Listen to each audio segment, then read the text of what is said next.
The question is, how do you answer a 7-year-old who asks, how did we, the parents, make him? And welcome back to another episode of Sitting in a Car. I'm Sarah Sproul, and I sit in a car answering a question to help you raise a confident and caring young person who respects themselves and the people around them. I love questions like this. I can't help it, but I think it's really fun. It just sort of shows that our kid is really sort of like going, how did this happen? The miracle of life. What's going on? Why am I on this planet? Right? So a 7-year-old asks the question. 7-year-olds, they are well up for all the information. So you really need to decide what you're willing to share. How did you conceive your kid? Was it through some sort of intercourse? Was it artificial insemination? Was it IVF? All those, the answers to those questions will depend on what you say to him. But a 7-year-old can absolutely take in the information that there are sperms and eggs, and every person in the world is made up of a sperm and an egg, and every person in the world has had to grow in a uterus, and how the sperm and egg get together can be different. I mean, some people do need to also talk about donor sperm and donor eggs and those sort of conversations. Oftentimes, if you have had assisted reproduction like that, then you are linked into an organization that can help you have those specific conversations with your children. But let's just talk about the basics here. How comfortable do you feel talking about having intercourse with the person you had intercourse to make this you human? Maybe you're not with that person anymore. Maybe you were never really with that person. Maybe you're still committed to that person and they live in the same house.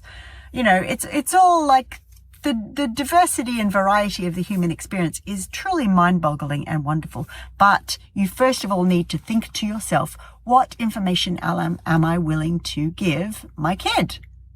So when you have worked that out, then it's a good idea also to describe to your kid that for some adults, they find it awkward to talk about this thing, and then explain why they found it awkward. And oftentimes that reason can be because they weren't shown how to just talk about sex and relationships and babies and bodies and sperms and eggs and uteruses and all the things. We weren't modeled to talk about that in a calm, confident, sort of gentle, everyday sort of way. And so while your kid wants to find out how they were created or how they were made, you also can then spend some time talking about how when you were a young person, people didn't talk about this sort of thing. And you can also say you love the fact they asked the question because it shows that they're interested, they've got a scientist brain, and that the fact that they asked the question of you means that you now have a chance to practice talking about these things because you didn't have that chance to do it when you were their age. So you're telling them stories. You're not just talking about how they were conceived. You're also talking about the world in which they were conceived. And you're talking about how people have different comfort levels about talking about this sort of thing. And you can describe what your comfort levels are. Just one more story before I go. I remember reading a bedtime story, I think it was to my 8-year-old. And we were reading away and he said to me, Mum, what's oral sex? And I'm a sex educator, so I said, oh yeah, well, oral sex is when people like the feeling of putting their mouth on someone else's genitals. And usually that feels nice for the person whose genitals is having that feeling. And he goes, right, okay, have you ever done that? And I'm like, yes, I have. And he says, how many times?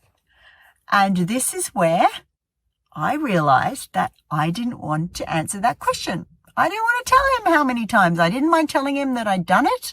I didn't mind telling him what oral sex was, but I didn't want to tell him how many times I'd done it. So I just said to him, do you know what? Some things are private and I don't want to tell you that.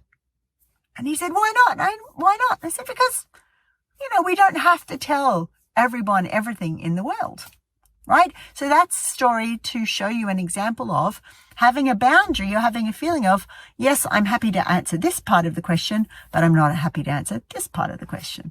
All right? So have a think about what your boundaries are, what you feel personally most comfortable with, and Take those into account when you're answering questions that your kids might ask you. And the final thing to say is just because you don't want to answer a part of the question at one point doesn't mean in a few weeks' time or a few months' time or a few years' time that you feel the same. You might feel different. You might feel able to say that particular part of the conception story of your child. And I would encourage you then that when you do notice that you can say that part, that you go back, that you revisit it and you say the conversation again. You start it again with your kid. You say, when you were 7, you asked me this question. Well, I've got more information for you and here it is.